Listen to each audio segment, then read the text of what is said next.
strategic planning, and to begin their work, they took a moment, a creative exercise, if you will, and penned letters as if they were the board in the year 2030 writing to the congregation.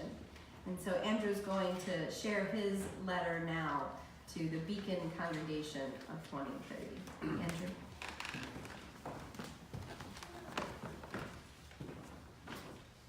Thank you, Robin. And just to frame this, we're no longer sitting in this building for services. We're in a beautiful new building across the way. Many more faces in it. It looks great. I was going to do this without notes, but the gong emptied my mind. I'm going to have to read off the sheet.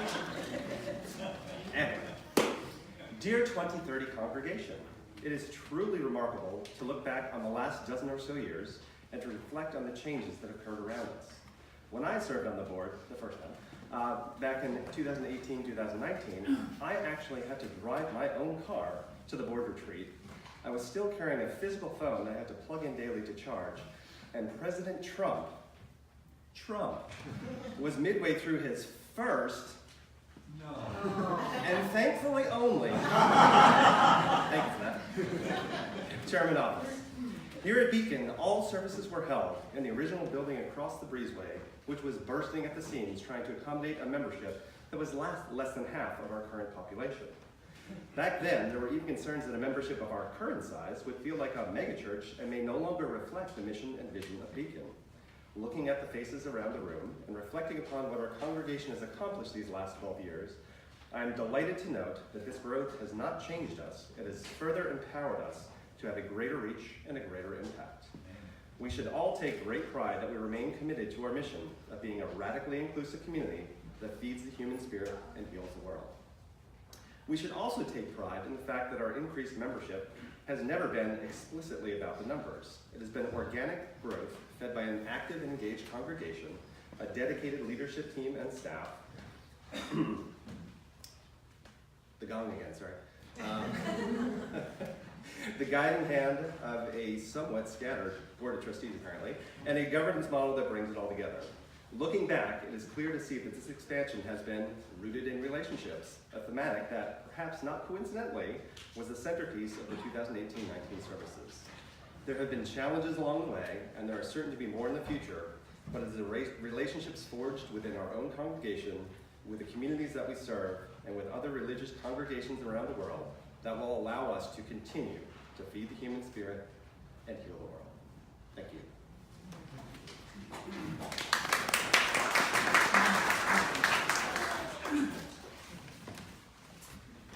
So what do you imagine in the year 2030? I wish we had time to read every single letter from your board of trustees. Just by asking the question, something surely starts to bubble up for you. Dr. King was once asked if he could live in any time in the history of the world and even in its future, imagining in what time would he live. And after thinking through all of the possibilities and naming several times that would be interesting to have seen with his own eyes or ones that could follow into the future, Dr. King concludes that he will choose the time that he is in. He said that he felt there was an opening to change, and it was the exact time that he should be in. How many people have you known that casually say he or she, they were born in the wrong time? Maybe you've thought this about yourself. It's remarkable when you think about it to be aware that you are exactly in the time and in the place that you need to be. 40 years, 40 days. The book of Exodus, Leviticus, and Numbers are filled with the number 40. After wandering in the desert for 40 years, the Israelites at last arrived to the edge of the promised land, Canaan. Now Moses has been in steady contact with God, getting the commandments, threatening to smite, or is it smote? Definitely not smitten. threatening to smite and then giving instructions. Moses is laying out all the details, doing leadership development every single day. He is readying his people. He calls 12 of them to him and says, I need some spies, I need some scouts to go into this promised land to see what it's like and to come back and give a report. He gives very specific instructions saying, see what the land is like and whether the people who live there are strong or weak, few or many. Tell me, what kind of land do they live in? Is it good or bad? What kind of towns do they live in? Are they unwalled or fortified? And how is the soil? Is it fertile or poor? Are there trees in it or not? Do your best to bring back some fruit of the land. The 12 men spend 40 days, see that, in the promised land. They find indeed that the land is fertile, and they gather all of the pomegranates and grapes and figs that they can. And they also discover that the land is indeed occupied. When they come back to give their report, 10 of the scouts bring back a bad word. The people there are too strong and too well fortified. The land is intensely occupied, and though it flows with milk and honey as we were promised, it is impossible. We cannot go to the promised land. Only 2 of the 10 challenge this narrative. I wonder what those 10 scouts thought. Did they feel they were in the wrong time? Were they afraid of reaching their dreams, as Marianne Williamson reminds us that our deepest fear is not that we are inadequate. Our deepest fear is that we are powerful beyond measure. It is our light, not our darkness, that most frightens us. As they give their report, the Israelites begin to worry and fall apart. We can't do this, they say. And Caleb, one of those scouts, tries to give a different report, but grief takes over the group. 40 years, they say, we've been in this desert. 40 years, and God has forsaken us. It sweeps through the encampment that night, and by morning they are tore up and ready to turn around. They've spent 40 years in the desert and 450 years in slavery, and they are done. But Joshua and Caleb remain strong. Meanwhile, God talks to Moses, and God is done with the Israelites. He is definitely not smitten and ready instead for smiting. But Moses stops God. It seems that every corner in this point of the story, reaching the promised land is simply impossible. There is just no way. 40 years. That's the number of years Emily gave to me when I asked her, how long have we been dreaming about a building next door? Oh, come on, I thought, there's no way. But then I started to hear the stories. And I think she is about right. One of the first things my predecessor, Reverend Vanessa Southern, shared with me of all of the gifts of wisdom she wanted to give me on our first meeting, she shared with me a seating chart. And at the time, I had the same reaction. Say what I said? Yes, indeed, she said. You're going to need this.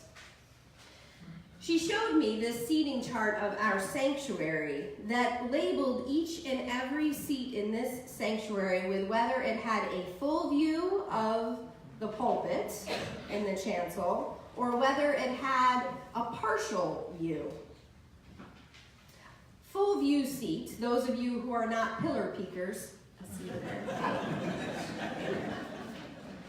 comes to the number 118. For 2 services, this would mean about 236 seats by my advanced math skills. Most congregations in this area get about 50% of their congregation on any given Sunday. That, I believe, is 472 members, yes? Okay, I'm still doing okay on the math. Guess what we certified at last year for membership? 473. In New Jersey, now at 486 members, we are the largest congregation among the Unitarian Universalists. There are 3,525 Unitarian Universalists in New Jersey, which is just a little shy of 0.4% of the New Jersey population. I can go through more of the numbers. It's a little bit insider baseball. For example, over the last 40 years, our membership has never climbed above 529. But I think you know what I'm getting at. 40 years the Israelites wandered in the desert. A whole generation dreamed of that moment to be. Why 40 years, we ask? There's a midrash that tells us it took 40 years so that a lifetime would pass, and so that the generation who had not known slavery and could imagine a freed community could rise up. Joshua and Caleb are of that generation, and they find themselves outnumbered 5-1, each lobbying against the wisdom. Canaan is filled with people who live there. It might be a land of milk and honey, but it is impossible. I wonder what Joshua and Caleb thought in that moment. The whole of the Jewish people with them in the desert. What did they think? Did they doubt themselves? I'm sure they did. And yet in the story, they pick up the proverbial purple crayon. No one tells them to. No one gives them permission. They were asked only to scout out the land and come back and give a report, and instead they demonstrate themselves to be leaders. And what's more, the story is sometimes told as if there is a single hero, whether it be Joshua or Caleb or Moses, and for sure they all had courage. But I think the real heroes in the story are the Israelites who abandoned despair and picked up hope, who imagined into being, not in a passive way, but in act by act, the minutia of details way, how they would journey into the promised land. A place that they would enter even without their beloved leader Moses, who dies before they get there. I wonder how many of us find ourselves waiting in our lives for someone or something to give us permission to create the world as we know it ought to be. How many of us hear the words that things can't be, or that the world is turning, and we feel the voice churn with us saying, we know it isn't right, we know it doesn't have to be set so. How many times have we stuffed down that voice of truth and put down the crayon? How many times have we not even realized we have permission to pick it up? As a Yiddish proverb teaches, if you want your dreams to come true, don't sleep. I was thinking recently about the shutdown. Actually, I've been thinking a lot about it. And I was watching the pundits go back and forth. Was this a victory for Nancy Pelosi, or was this a victory for Donald Trump? And they were going back and forth deciding who had really ended the shutdown. And I thought, neither of them. The heroes in this story are the workers. Our federal employees who day after day, without a paycheck, went to work, and who eventually rose up to create a breakdown that ended the shutdown. We always tell the story looking for the hero. But the truth is, it's always been the collective of people who make it happen. 40 years ago, our spiritual ancestors looked around and affirmed that we would not leave Summit, that Unitarian Universalism needed to be shared from this place. Remember, at that time, Universalists just a century prior had been the 8th largest denomination. We had had 3 American presidents who were Unitarians. Our faith included Emerson and Thoreau, Francis, Allen Watkins, Harper, Clara Barton. It was the faith that expanded itself to include humanism. And during the Scopes trial, when ministers were being kicked out left and right for saying they believed in evolution, it was Unitarianism that said, "Come, be our ministers." It was the faith that marched with Dr. King, including the murder of 2 Unitarian Universalists in the midst of that movement. It was the faith that first ordained a woman and first welcomed gay and lesbian and then transgender ministers and members. This faith, they knew, like a spark across the ages, contained within it some of the greatest aspirations for equality, compassion, and spiritual evolution. Decade after decade, our spiritual ancestors knew that we needed more space for Unitarian Universalists. They watched next door with fervent hope. And then the building came up for sale at the worst possible time. And we had to raise the money quickly. Everyone, including our denominational leaders, told us it could not be done. It should not be done. But we did it. We own the property next door now without a mortgage. And then it was time to raise the funds to build. We've raised $4.5 million. And we sit here desperately close. And the Joshuas and the Calebs are saying, we can do this. Your board is readying for a bold plan to put a shovel in the ground in the next year. There is $1.5 million to raise, and there is something more to raise because we need to build a beacon, which is more than a building. Just as the promised land was always more than the substance of earth and the fruit it could bear. It was a way of living. It was moving from the constant threat of death in the desert to the work of creating a life and a community and a people. It was about building leaders and moving from a reactive struggle for freedom to the harder work yet of crafting and creating community in the absence of a common enemy. Building a beacon means sharing this place and our faith with people that we meet. It means the thing that makes so many Unitarian Universalists squirm, that word you can barely say in a sanctuary, evangelism. Not to force conversion, but to let people know that this multisyllabic faith has more to tell than just how to spell it. That it has a spiritual inheritance and a spiritual presence that our world needs. You only need to look at the shutdown to know that we're in trouble and in need of a faith like Unitarian Universalism. When human beings are used as political pawns, we need a faith that affirms the worth and dignity of every person. 40 years of football was launched into the air. Generations who followed rightfully could not catch it. It was not their work, their position, or their play. They readied the team in the field, but it was not their play. It is ours. There are 10 reasons not to catch the ball, not to run toward the end zone, and not to make the touchdown. There are 2 good scouts down the field who've been watching this play and watching that arc of the ball, waiting to see if we are going to extend our hands. Will we extend this place?